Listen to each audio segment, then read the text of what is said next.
윤동주 시인의 십자가라는 시가 있습니다. 윤동주 시인은 자신의 시집인 하늘과 바람과 별과 시라고 하는 시집 가운데 십자가라고 하는 시를 수록해 놓았습니다. 그 내용은 다음과 같습니다. 쫓아오던 햇빛인데 지금 교회당 꼭대기 십자가에 걸렸습니다. 첨탑은 저렇게도 높은데 어떻게 올라갈 수 있을까요?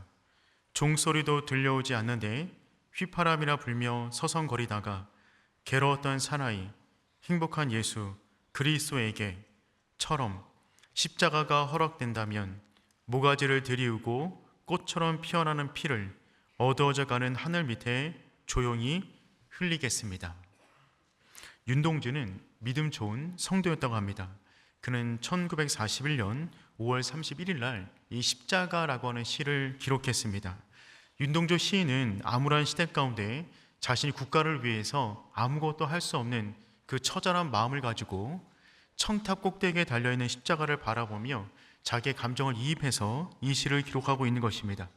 그는 예수님을 묘사할 때 다음처럼 묘사했죠. 괴로웠던 사나이, 행복한 예수. 그런데 이 표현은 정말 십자가에 달려있는 예수 그리스도를 너무나 잘 표현한 문장이라고 생각이 들어집니다. 자신 역시 십자가가 허락된다면 자신의 모가지를 드리고 싶은 마음을 표현하고 있습니다. 예수 그리스도는 십자가에 달리는 그 순간에 괴로웠던 사나이였습니다. 하지만 정말 행복한 예수였습니다.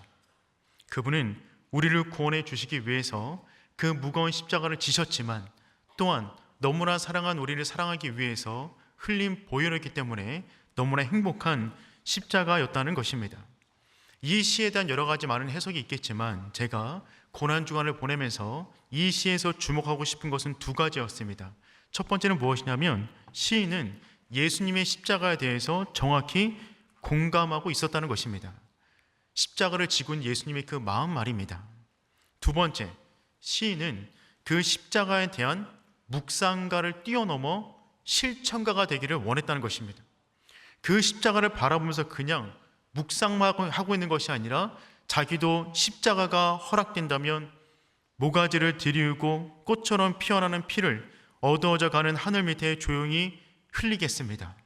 나에게 십자가가 허락된다면 피를 다하여 사용되기를 원하는 그의 마음을 표현하고 있다는 것입니다.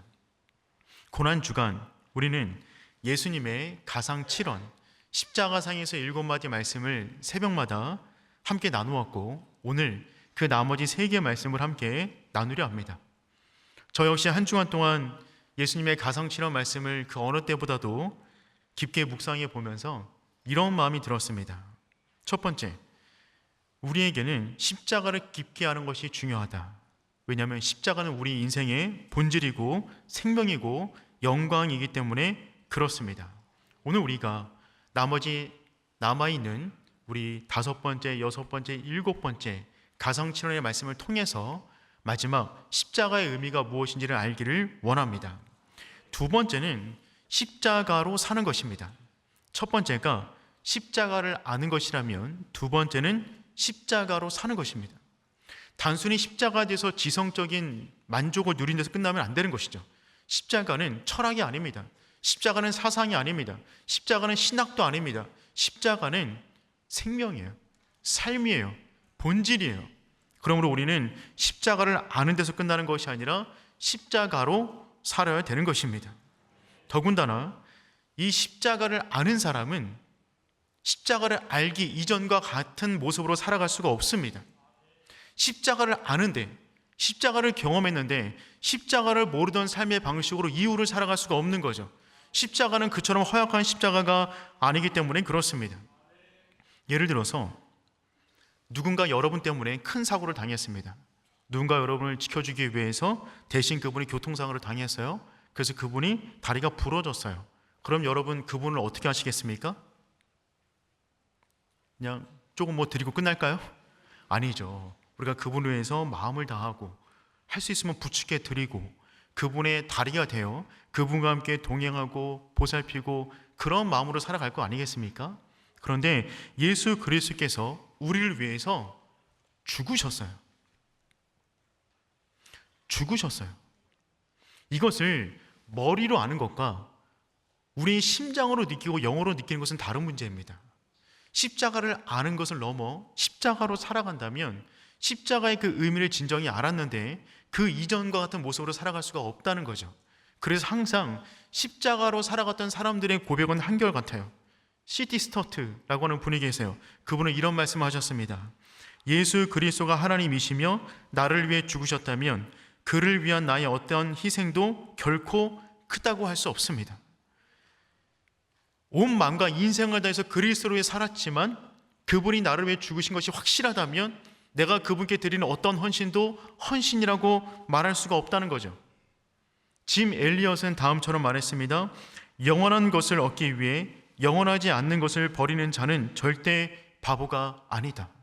그 십자가를 통해서 영원한 영생, 그 부활이 우리에게 주어졌는데 영원하지 않은 것을 포기하는 그 삶, 대신 영원한 것을 붙잡는 그 삶은 결코 바보가 아니라는 거죠. 나를 위해 죽으신 그분, 구세주를 위해서 십자가를 짊어지는 그 삶은 절대적인 가치가 있다는 것입니다. 리빙스턴 30년간 아프리카 선교에 온몸을 던진 분이셨습니다. 그분이 선교를 마치고 고국에 돌아오자 많은 언론사가 인터뷰를 원했어요. 근데 그는 모든 인터뷰를 다 거부합니다.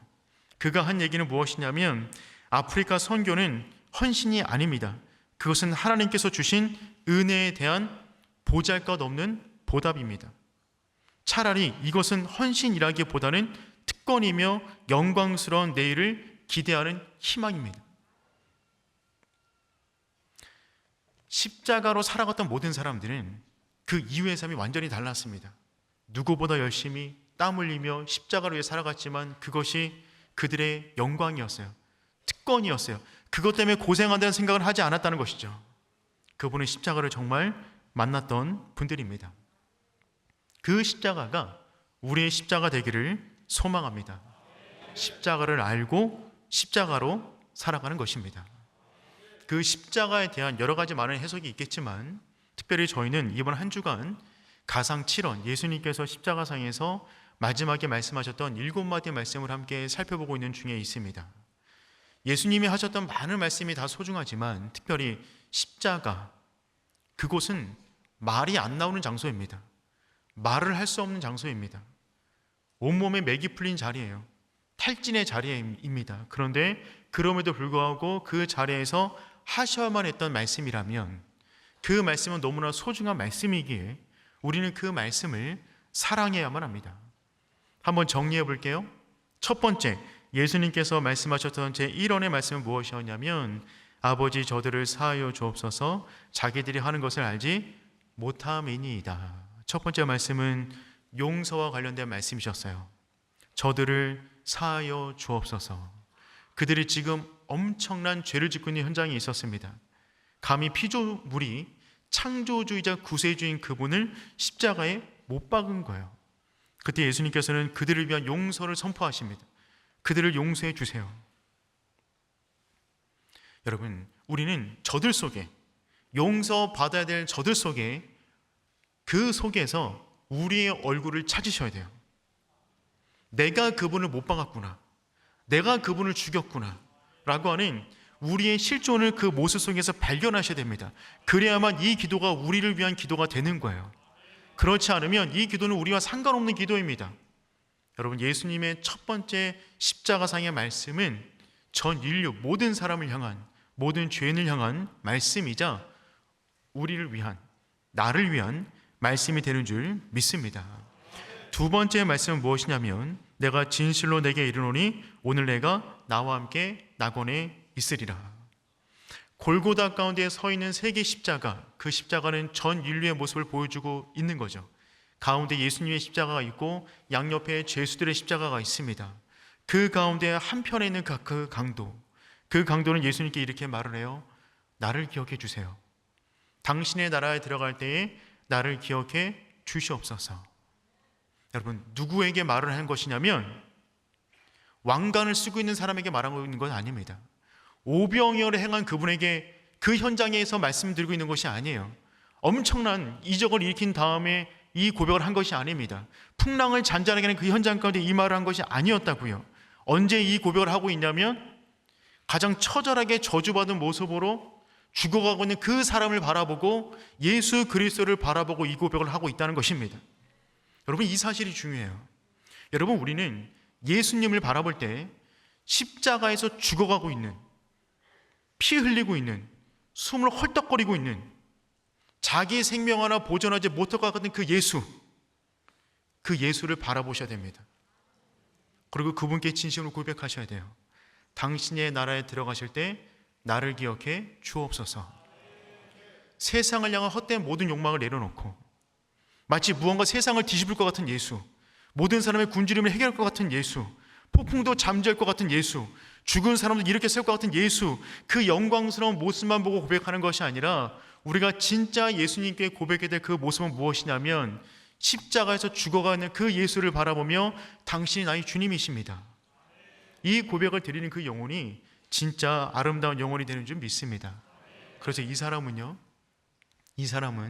예수님의 손목을 붙잡고 천국에 입성한 첫 번째 사람이 됩니다.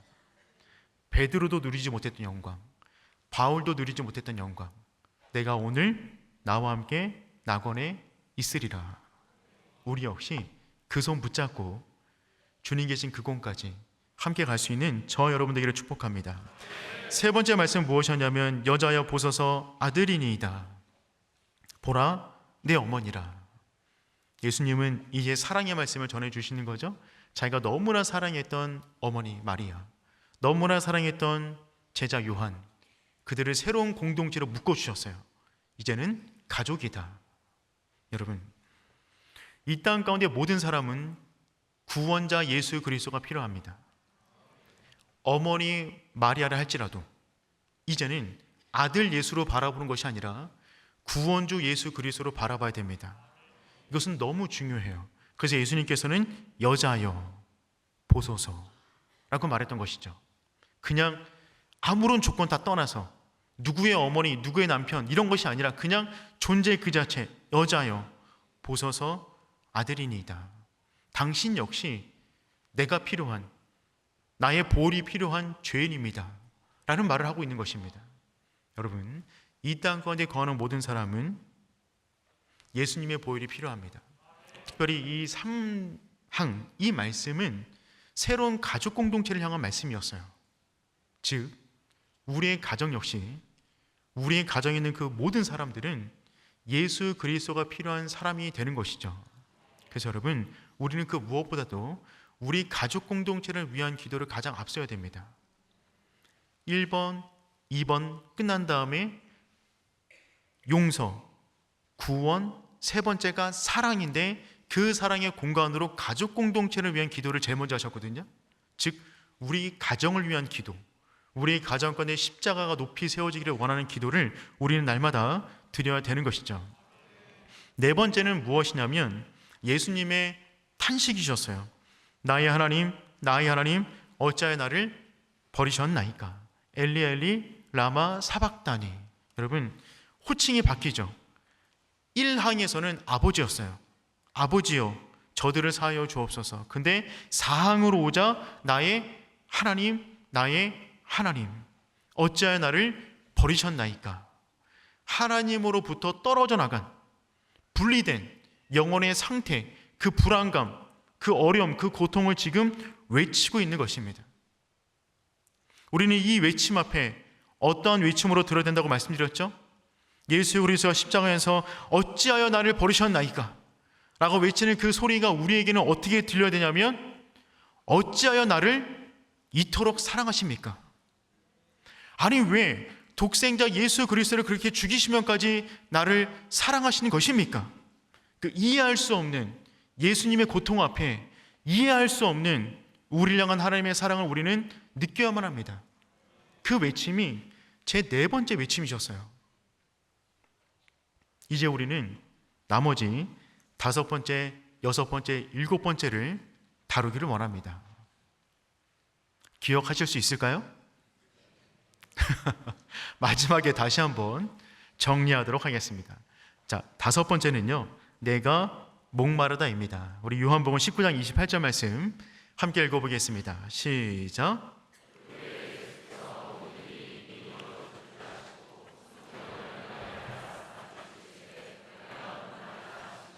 아멘. 여러분, 예수님 안에 모든 회복과 능력과 권세가 있는 줄 믿습니다. 예수님 안에 모든 것이 충만합니다. 그분께는 가면 모든 궁핍과 모든 어려움, 모든 환난은 전부 다 충만하게 채워지는 줄 믿습니다. 그분은 충만하세요. 반면 우리는 불안합니다. 우리의 인생에 부족한 것 투성입니다. 우리는 목마른 인생을 살아갑니다. 우리는 결핍된 존재예요. 육체적, 관계적, 재정적, 내면적 우리 인생 자체가 목마른 그 자체입니다. 어느 것 하나 채워줘도 그것을 향한 만족을 누리지 못하는 상태가 우리 내면의 상태이죠. 그래서 우리는 우리의 목마름을 채워줄 예수 그리스도가 필요한 존재입니다. 그런데 여러분, 지금 십자가 위에 서 있는 예수 그리스도를 바라보시길 바랍니다. 그분이 과연 우리의 목마름을 채워줄 수 있는 모습입니까? 팔레스틴 땅 가운데는 날씨가 매우 뜨겁습니다. 쉽게 탈수 증세가 일어나요. 지금 예수 그리스도는 전날 밤에 밤새도록 기도하시고 신문을 받으시고 채찍에 맞으시고 십자가도 스스로 못 지어서 누군가 도움을 받아서 십자가에 매달려 계십니다. 그분의 입술은 지금 가뭄날의 밭처럼 쩍쩍 갈라져 있습니다. 그분은 지금 한 모금의 물 한 방울을 원하고 있어요. 내가 목마르다. 이 예수 그리스도가 과연 우리의 목마름을 충족시켜 줄 수 있을까요? 예수님은 만나는 모든 사람마다 내가 너희의 모든 필요를 채워주겠다라는 말씀을 하셨어요. 수가성 여인을 만나셨을 때 이렇게 말씀하십니다. 내가 주는 물을 마시면 다시는 목마르지 아니할 거야. 요한복음 4장 13절 14절 말씀 읽어볼까요? 시작.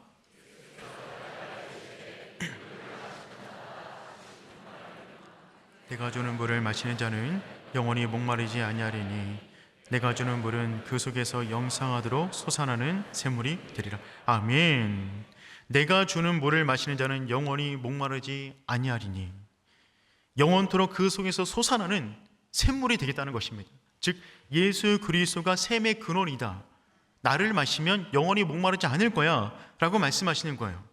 더 이어서 요한복음 7장에서는 나는 생수의 강이다 라고 말씀하셨어요.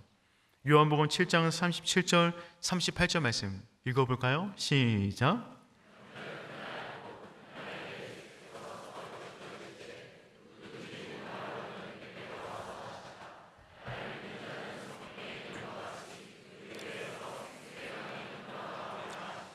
아멘. 누구든지 목마르거든 내게로 와서 마셔라. 그분이 샘이기 때문에 누구든지 목마르면 나에게 와서 마시라는 것입니다. 샘물 그 자체, 물의 근원 그 자체인 그분은 목마르면 안 되는 거예요. 그분은 갈증이 나면 안 되는 거예요. 도리어 갈증난 영혼들을 채워주셔야 되는 것이죠. 그런데 그분은 지금 이 현장 가운데 엄청난 갈증을 느끼고 있습니다. 내가 목마르다. 그럼 여러분, 이 목마른 예수님이 우리의 모든 문제를 정말 해결해 주실 수 있을까요?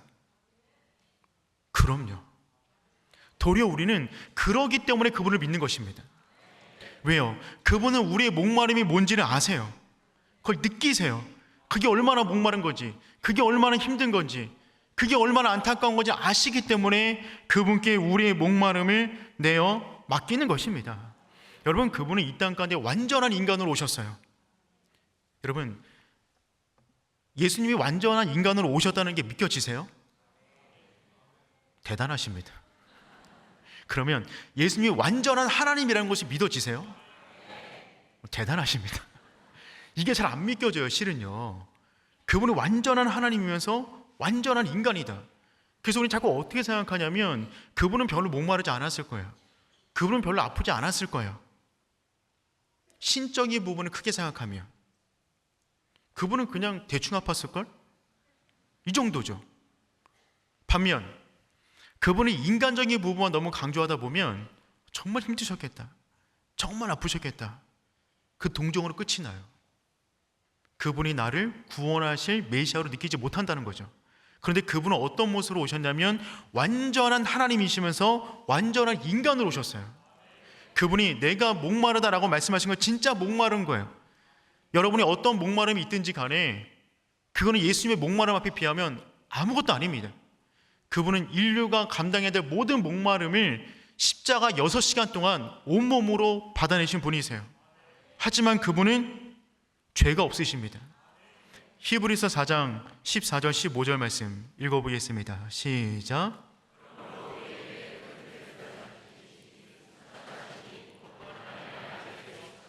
우리가 믿는 도리를 굳게 잡을지어다. 우리에게는 대지상은 우리의 연약함을 동정하지 못하실 이가 아니요 모든 일에 우리와 똑같이 시험을 받으신 이로되 죄는 없느니라. 아멘. 그분은 우리의 연약함을 동정하지 못하실 이가 아니요, 옛날 버전에는 채울하지 못하실 이가 아니다, 채울하신다 라고 말씀하셨어요. 누구보다 아세요. 그분이 느끼셨어요. 우리의 결핍, 우리의 아픔, 우리의 고통, 우리가 말 못하는 그 어떤 것, 그 모든 것을 그분이 다 아세요. 들어서 하는 것이 아니라 온몸으로 경험하셨어요.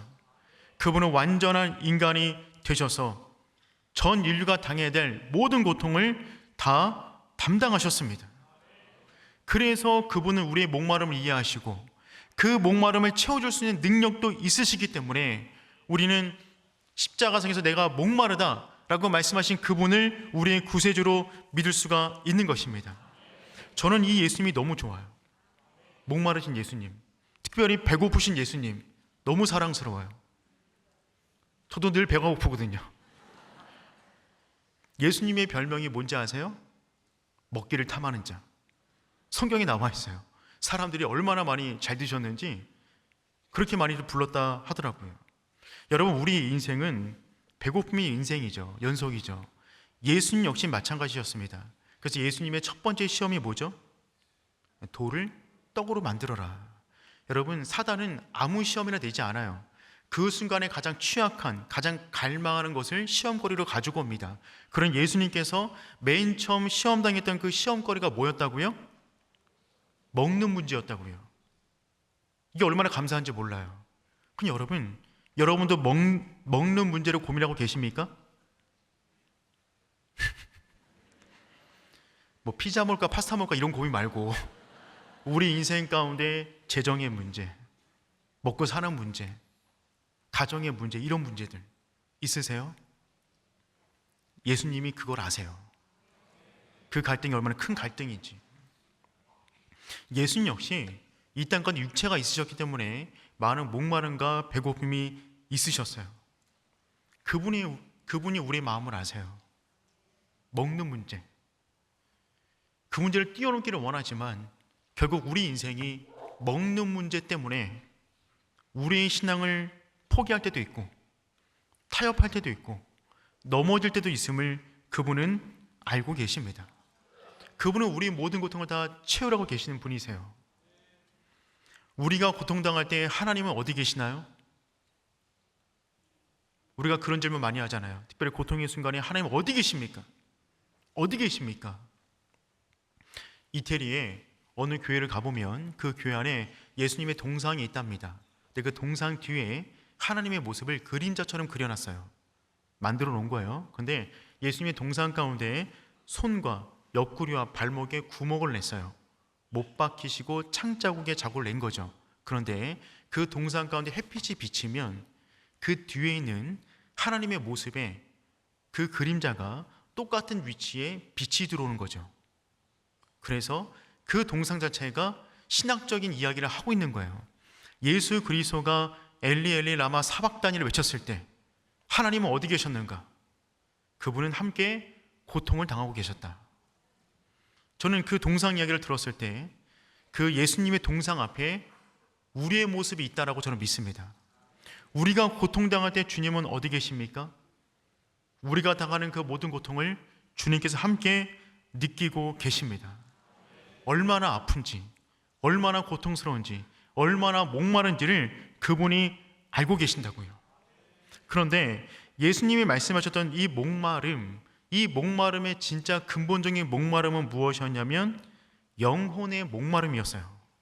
그분은 그 십자가상에서 가장 큰 목마름이 무엇이었냐면 다른 문제 아니었습니다. 여러분, 십자가에 달려있는 사람이 다른 것 때문에 뭐가 목마를까요? 어떤 게 금신거리가 있을까요? 돈 벌지 못한 거? 인기가 더 없었던 것? 뭐 때문에 십자가상에서 고민이 될까요? 십자가상에서 유일한 목마름은 무엇이냐면 하나님을 갈망하는 목마름이었어요. 그래서 5번째 말씀은 4번째 말씀 다음에 나오는 것입니다. 엘리 엘리 라마 사박다니, 나의 하나님 어찌하여 나를 버리시나이까. 하나님으로부터 떨어져 나간 것 같은, 버림받은 것 같은 영혼이 느낄 수 있는 영혼의 굶주림인 것이죠. 예수님께서는 다른 굶주림보다도 이 굶주림, 이 목마름을 해결하기 위해서 십자가에 달리신 것입니다. 그 목마름은 원래 십자가가 없는 영혼들, 십자가를 모르는 영혼들이 영원히 맹렬히 불타는 지옥의 불길 속에서 느껴야 할 영적인 갈증이었던 것입니다. 십자가가 아니면 우리가 영원히 느낄 그 갈증, 그 갈증을 지금 그분이 십자가상에서 느끼고 있는 것입니다. 그러니 여러분, 예수님이 지금 말씀하시는 이 갈증은 우리 영혼이 느껴야 할 그 갈증을 그분이 느끼고 있는 거예요. 요한복음 19장 28절 말씀, 요한복음 19장 28절 말씀 우리 함께 읽어보겠습니다. 시작.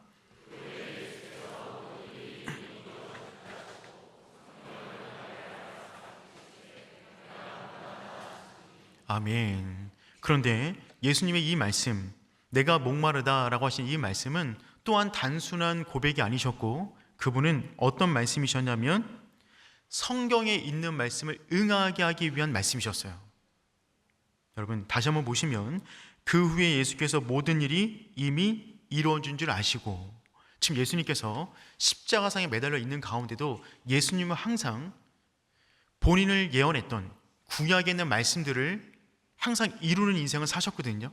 그 말씀을 따라 십자가를 지신 것입니다. 그래서 그분은 지금 온 정신이 혼미해지고 온 육체가 쇠약해지고 모든 기억도 소실될 것 같은 그 순간에 뭐 하고 계셨냐면 하나님의 말씀이 혹시나 이루어지지 않은 것이 있지는 않을까, 그것을 고민하고 계셨던 거예요. 생각해 보니까 이미 이루어진 줄 아시고 다 이루어졌어요. 그런데 생각해 보니까 한 가지가 이루어지지 않은 거예요. 그것은 무엇이냐면 내가 목마르다 라고 하는 이 말씀, 이 말씀을 하셔야 되거든요. 이 말씀은 구약의 시편 22편에 있는 말씀을 인용하신 것입니다. 시편 22편의 말씀은 어저께 나누었듯이 엘리 엘리 라마 사박단이라고 하는 시편 22편 1절에 있는 말씀이 나오는 건데, 그 뒤에 있는 15절 말씀, 시편 22편 15절 말씀 읽어볼까요? 시작.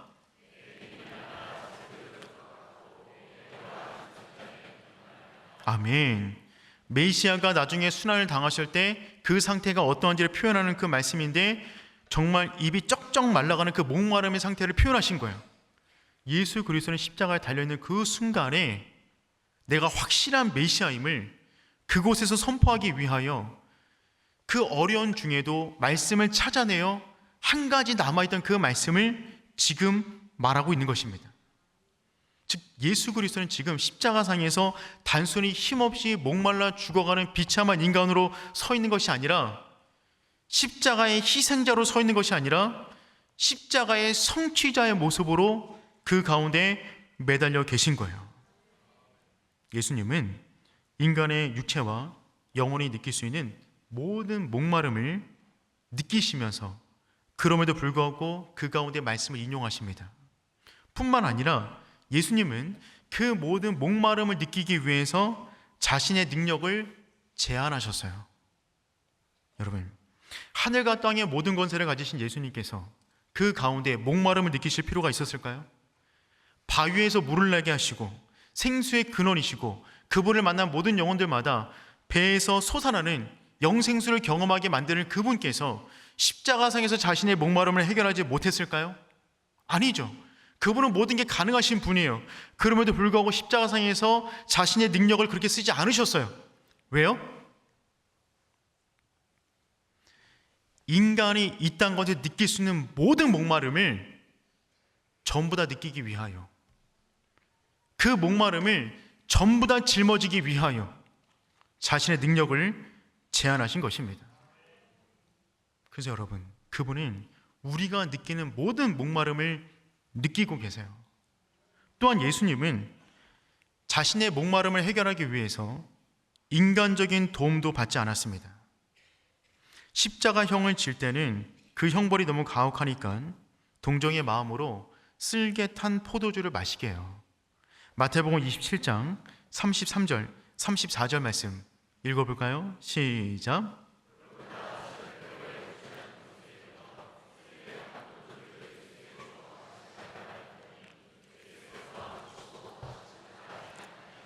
아멘. 골고다라는 곳에 이르렀더니 사람들이 쓸개 탄 포도주를 마시게 합니다. 여러분, 이것은요 일종의 마취제 같은 거예요. 당시 쓸개를 탄 혹은 모략을 탄 포도주를 마시면 마취적인 효과가 있었다고 합니다. 그래서 골고다로 올라가는 그 길이 너무 힘드니까 사람들이 동정의 마음으로 마취제 같은 술을 먹이게 한 거죠. 근데 예수님께서는 그것을 마시셨다고요? 안 마시셨어요. 왜요? 우리가 감당해야 될 모든 고통과 모든 아픔과 모든 목마름을 그분이 친히 감당하기 위해서 그 어떤 것도 쓰지 않으셨다고요. 이 사실이 우리에게 정말 큰 감동으로 다가옵니다. 그 이후에 예수님께서는 신포도주를 받으세요. 요한복음 19장 28절, 29절 말씀 읽어볼까요? 시작.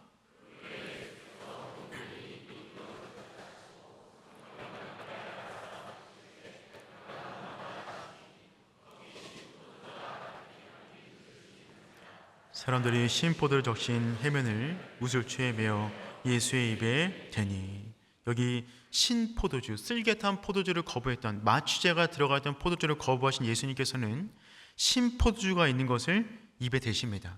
신포도주는 뭐냐면 싸구려 포도주인데요, 물을 타서 희석시킨 굉장히 등급이 떨어지는 포도주를 말을 해요. 이것은 고통을 경감시키는 것하고는 아무런 상관이 없는 포도주입니다.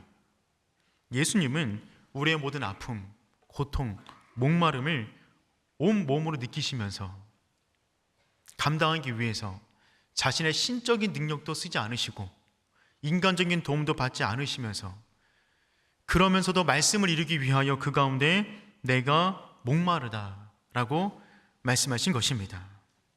여러분 인생 가운데 어떠한 목마름이 있습니까? 어떤 목마름이 있어 우리는 예수를 따르고 있는 것입니까? 우리는 우리의 목마름을 해결할 능력이 없지만 예수님은 우리가 어떤 부분의 갈증을 느끼고 있는지 그분이 친히 느끼시고 친히 공감하고 계신 분인 줄 믿습니다. 또한 그분은 생수의 근원이세요. 십자가 아래서 십자가를 붙잡는 그 영혼마다 놀라운 영혼의 풍성함을 누리게 되는 줄 믿습니다. 여러분, 그 십자가 아래서 우리의 모든 목마름을 내어놓을 수 있는 저와 여러분 되기를 축복합니다. 다섯 번째 말씀은 뭐였다고요? 금방 까먹으셨습니까? 내가 목마르다. 여섯 번째입니다. 여섯 번째는요, 다 이루었다. 다 이루었다요. 우리 요한복음 19장 30절 말씀, 요한복음 19장 30절 말씀 읽어보겠습니다. 시작.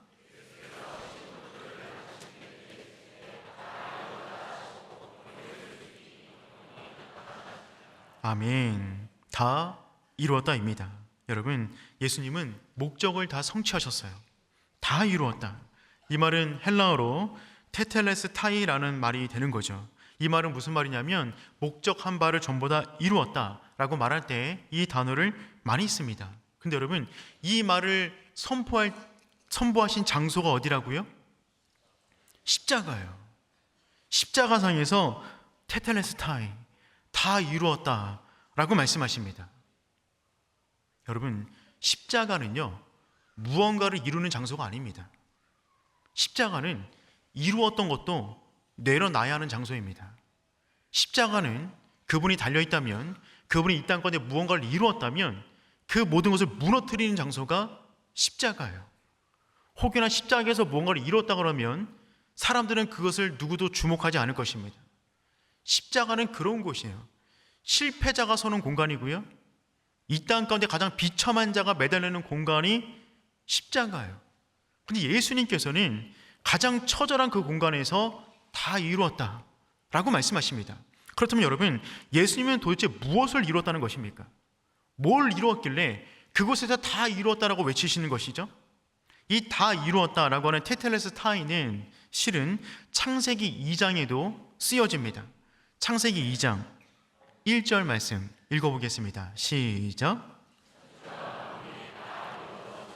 아멘. 하나님이 태초에 천지를 창조하신 다음에 천지와 만물이 다 이루어지니라. 다 이루어지니라. 이 말이 테텔레스타이하고 어원이 같아요. 그러니까 이 말은 무슨 말이냐면, 하나님께서 천지의 모든 것을 다 창조하신 다음에 완벽한 그 상태, 창조의 그 상태 다 이루었다라고 말씀하신 것입니다. 그런데 예수님께서는 십자가상에서 다 이루었다라고 또 한 번 말씀하시죠. 무슨 의미가 있는 것이냐면, 하나님께서 원래 이루었던 그 아름다운 창조, 보시기에 좋았더라라고 말했던 그 창조의 세계가 인간의 죄로 말미암아 엉망이 되어버렸습니다. 전부 다 망가져 버렸어요. 특별히 영혼은 나락으로 떨어져 버렸습니다. 창조가 망가진 것이죠. 그 망가진 창조를 십자가상에서 예수 그리스도가 자신의 보혈로 십자가로 재창조를 이루신 것입니다. 테텔레스타이, 다 이루었다. 하나님이 원래 창조하신 그 상태로 영혼을 돌렸다는 거예요. 그래서 이제 십자가만 통하면 그 영혼이 다시 하나님을 만나게 되는 새로운 길을 만들어 놓았다는 것입니다. 여러분, 이 선언을 할 수 있는 사람은 오직 하나님이신 예수 그리스도밖에 없는 줄 믿습니다. 여러분, 다 이루었다, 우리의 생각으로, 우리 이성으로 다 이해할 수도 없어요. 하지만 그분은 십자가를 통하여 전 인류의 모든 인생을 완전히 재창조하신 것입니다. 여러분, 가장 큰 비극은 죽음이 아니라 의미 없는 죽음이에요. 죽음 자체가 비극은 아닙니다. 하지만 의미 없는 죽음은 정말 큰 비극이죠. 예수 그리스도의 죽음은요, 가장 영광스러운 죽음이셨어요. 다 이루었다. 그분이 이 땅 가운데 오신 모든 목적을 전부 다 이루신 것이었습니다. 다 이루었다. 하나도 빠짐없이 모두 다, 모든 것을 전부 다 이루었다는 것입니다. 그렇다면 다 이루었다의 다, 이 다 안에는 뭐가 들어갈 것인가? 첫 번째는 무엇이냐면, 그분은 완전한 제물이 되셨어요. 재창조를 이룰 만한 완전한 제물로서 다 이루셨어요. 여러분, 제사를 드릴 때 가장 중요한 것은 제물입니다. 그 제물은 흠이 없고 완전한 제물이어야 되는 것이죠. 예수 그리스도는 우리를 구원하기 위한 이 땅에 어린 양으로 오셨어요. 요한복음 1장 29절 말씀 읽어볼까요? 시작.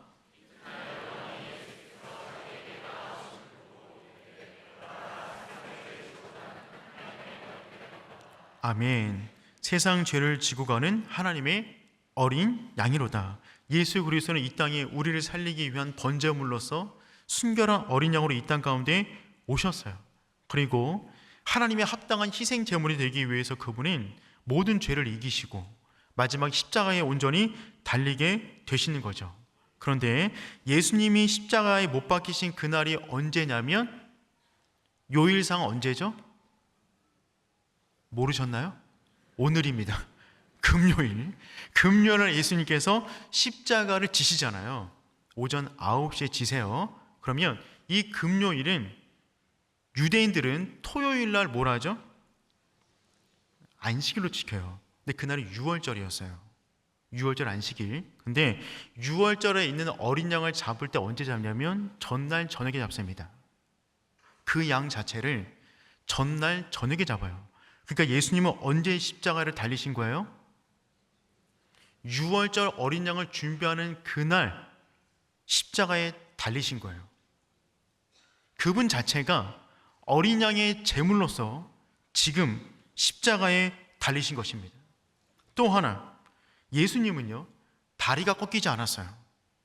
여러분, 제물은 흠이 없어야 돼요. 양의 다리가 꺾이면 그건 제물로서 불합격입니다. 그런데 예수님께서는 다리를 꺾이지 않으셨어요. 그런데 예수님을 제거하려 했던 사람들은 빌라도에게 예수님의 다리를 꺾어달라고 요청합니다. 요한복음 19장 31절 말씀 읽어볼게요. 시작.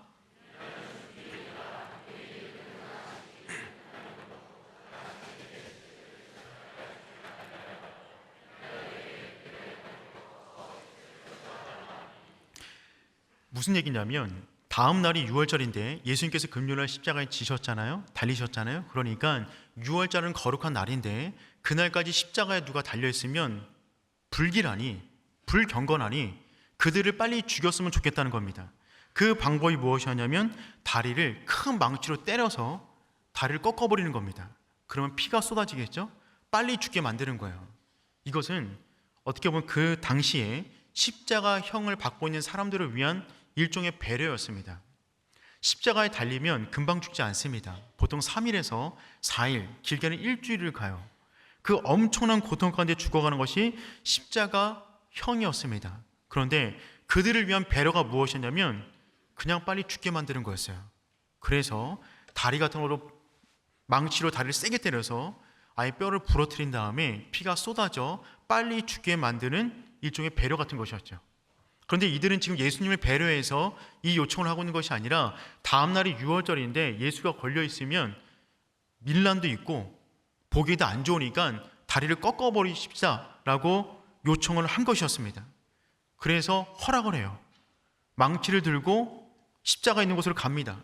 그래서 군인들이 먼저는 양옆에 있는 달려있는 죄수들의 다리를 칩니다. 요한복음 19장 32절 말씀 읽어볼까요? 시작.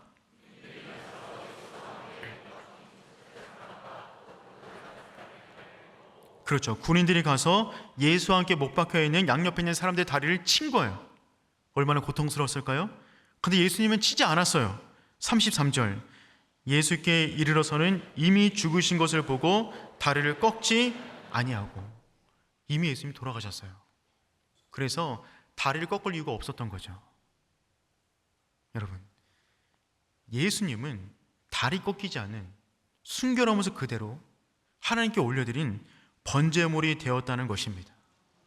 그분은 이 땅 가운데 오셔서 인간의 모든 죄악을 감당할 하나님의 모든 진노를 받아낼 가장 순결한 어린 양이 되어 그분이 감당해야 될 모든 일들을 정말 다 이루셨어요.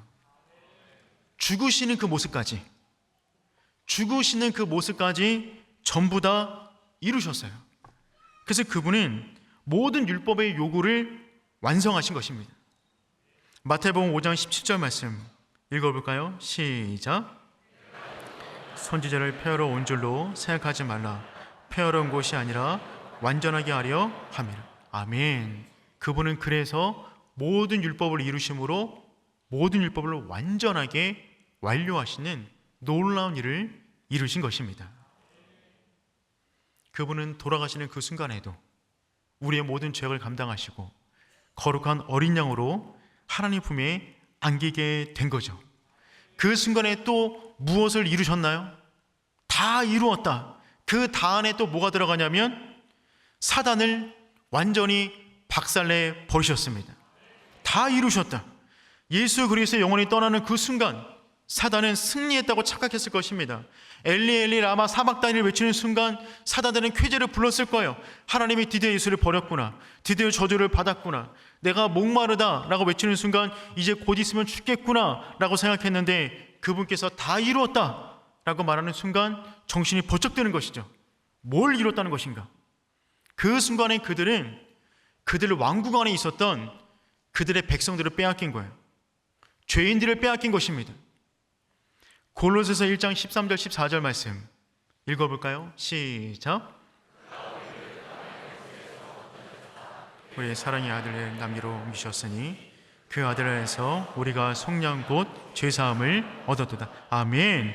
그가 우리를 흑암의 권세에서 내어내사 사단의 왕국 안에 갇혔던 우리를 건져내사 그의 사랑의 아들의 나라로 옮기셨으니 언제요?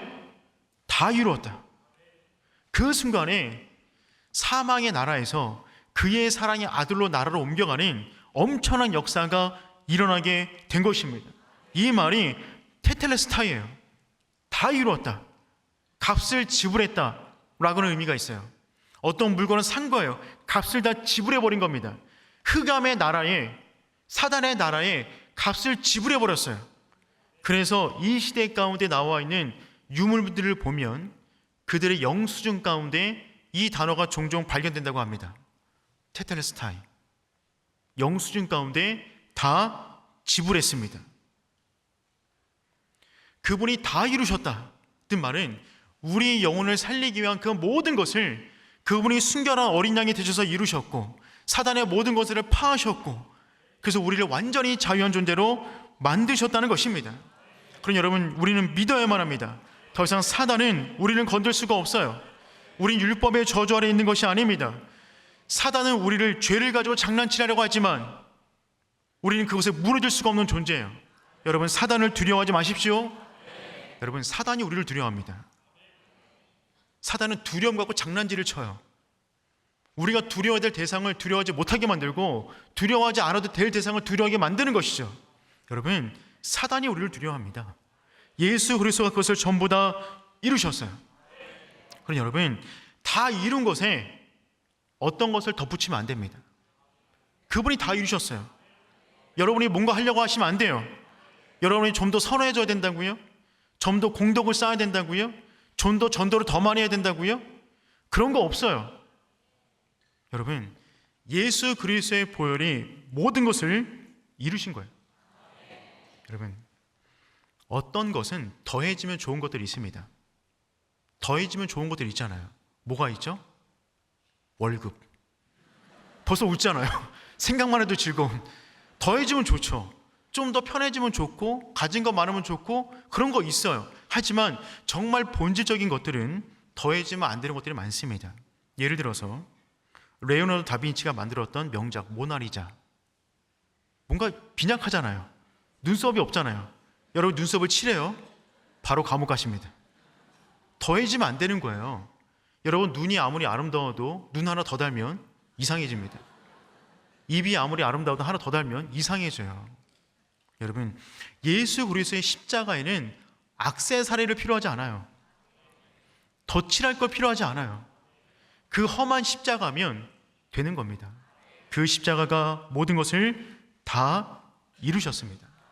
그 선언이 다 이루었다라고 하는 선언이 됩니다. 다 이루신 그 십자가 아래서 영원한 자유를 누릴 수 있는 오륜의 성도 되기를 축복합니다. 다섯 번째는 뭐였다고요? 대단하십니다. 어째 훅 들어왔는데 목마르다. 여섯 번째는 다 이루었다. 마지막 일곱 번째입니다. 우리 누가복음 23장 46절 말씀 읽어보겠습니다. 시작.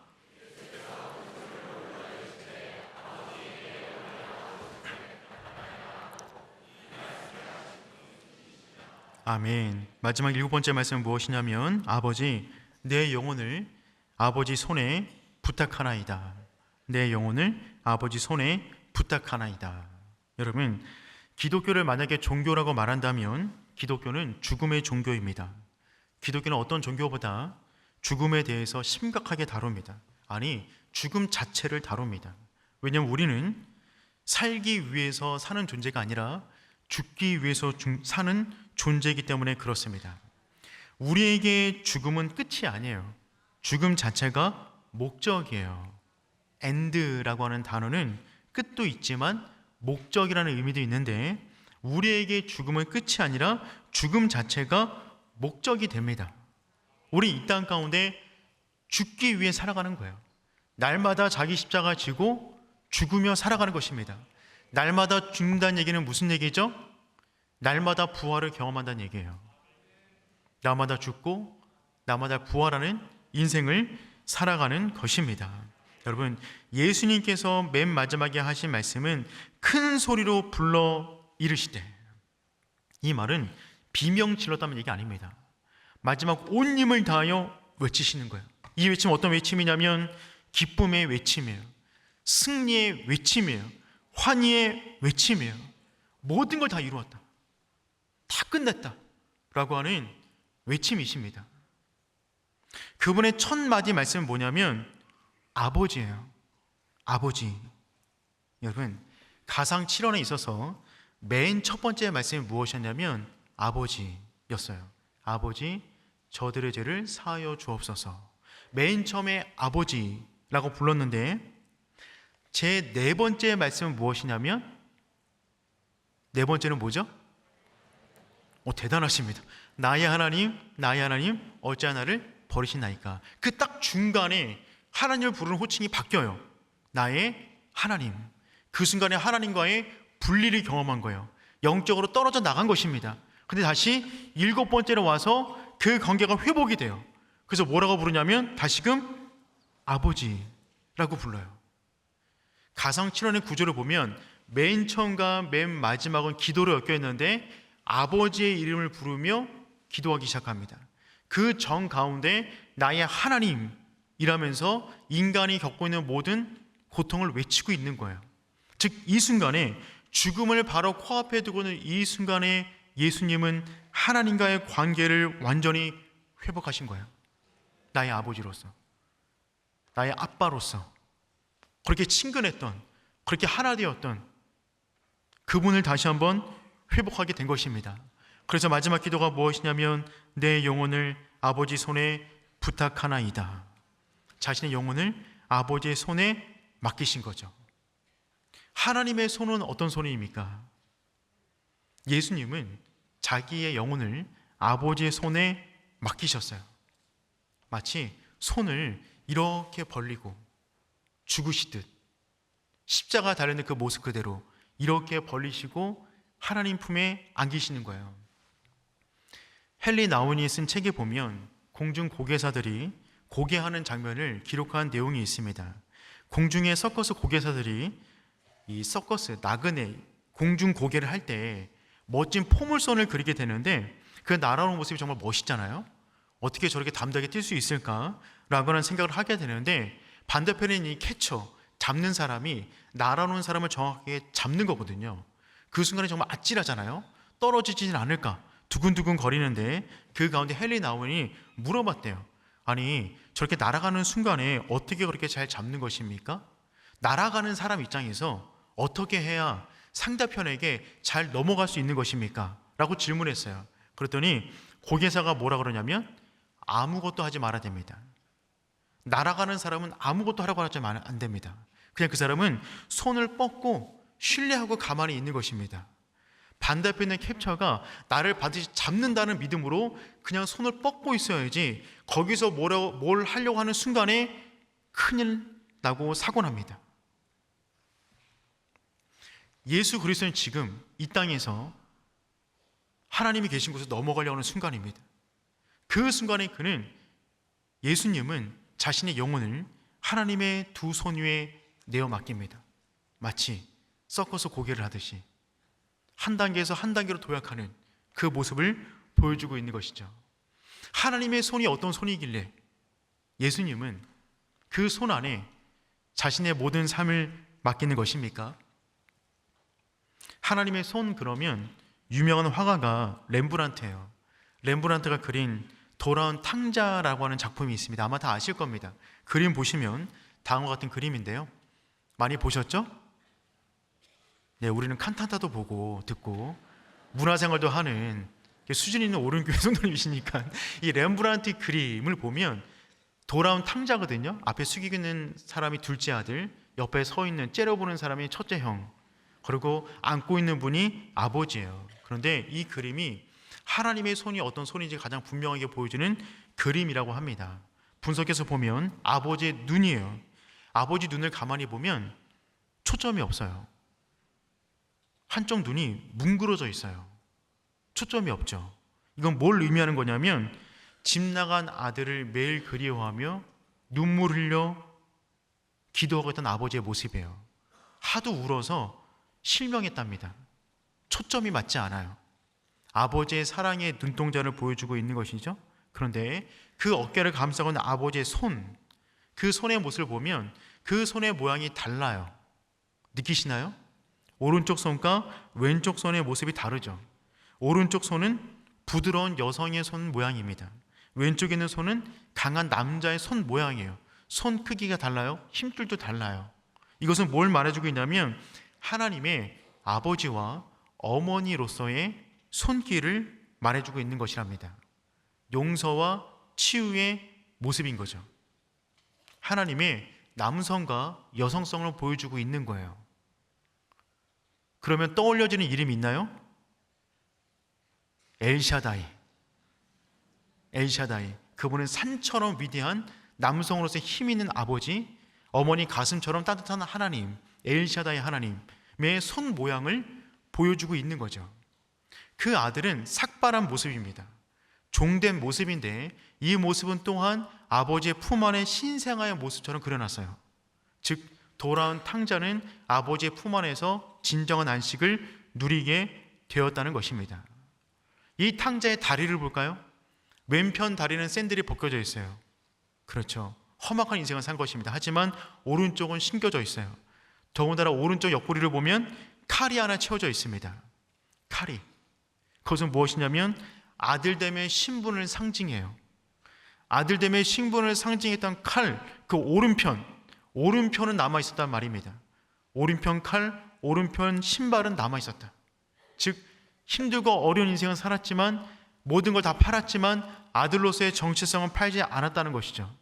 그 가운데 돌아왔던 탕자, 그가 하나님을 떠나 얼마나 험악한 인생을 살았는지 모르지만 그가 돌아올 때 하나님은 아버지의 손과 어머니의 손으로 그 아들을 따뜻하게 맞아 주었다는 것입니다. 여러분, 그 손이 지금 우리를 붙잡고 있습니다. 우리 역시 우리 영혼, 우리의 전 인생을 맡길 손은 하나님의 그 손밖에 없는 줄 믿습니다. 여러분, 예수님은 그렇게 자기의 인생을 하나님의 손에 맡기고 숨을 거두셨습니다. 그분은 모든 것을 다 이루신 거예요. 오늘이 바로 그날입니다. 9시에 십자가 달리셔서 6시, 3시에 숨을 거두게 되시죠. 그리고 우리는 주일날 부활주일을 맞이하게 될 것입니다. 한번 정리해 볼게요. 전체 그림 한번 보여주시면, 그래도 우리가 일주일 동안 말씀을 살펴보았으니까 정리를 한번 하고 끝내는 게 좋을 것 같습니다. 1번부터 7번까지 가상처럼 7개가 있어요.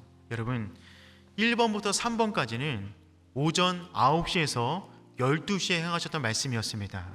그리고 4번부터 7번까지는 오후에 하셨던 말씀이에요. 그러니까 가장 더운 12시, 가장 극에 달했을 때 엘리 엘리 라마 사박단이를 외치셨던 것이죠. 그런데 1절 하나님의 호칭이 아버지요, 마지막 절 7번째 처음이 아버지요. 즉 예수 그리스도는 십자가 전체를 아버지를 붙잡고 견디신 거예요. 그분 역시 나의 친밀한 그 아빠 아버지, 그분께 인생을 내어 맡기신 것입니다. 4번 사안을 보면 나의 하나님 나의 하나님 어찌하여 나를 버리시나이까, 이 표현할 때는 하나님과 분리를 경험했다 말씀드렸죠. 모든 인간이 당했어야 될 하나님과 분리 상태를 경험하신 거예요. 하지만 마지막으로 내려갈 때 그는 다시 한번, 예수는 다시 한번 하나님과 관계를 회복하게 되십니다. 1번부터 3번까지는 타인을 위한 말씀이셨어요. 저들을 사하여 주옵소서, 옆에 있는 제수에게, 사랑하는 어머니에게. 4번째 있는 말씀은 하나님을 향한 외침이에요. 그리고 밑에 3개는 자신을 위한 말씀이십니다. 내가 목마르다 다 이루었다, 내 영혼을 아버지 손에 맡기나이다. 즉 7가지 가상칠언의 이 말씀은 예수님의 십자가, 그분의 삶을 가장 보여주는 말씀이고 굉장히 구조적으로 잘 짜여진 십자가상의 말씀이 됩니다. 여러분, 우리는 이 말씀을 우리의 기도적으로 삼았으면 좋겠어요. 우리가 주일날 살펴보았듯이 스데반은 그 이름처럼 면류관, 빛난 면류관 쓰기까지 예수님의 가상칠언의 이 말씀을 자신의 기도 제목 삼아 끝까지 붙잡으며 기도했던 믿음의 사람이었습니다. 우리 역시 이 고난주간을 보내며, 특별히 성금요일날 함께 기도할 때 7가지의 기도 제목을 우리의 제목 삼아 기도하는 시간 되었으면 좋겠습니다.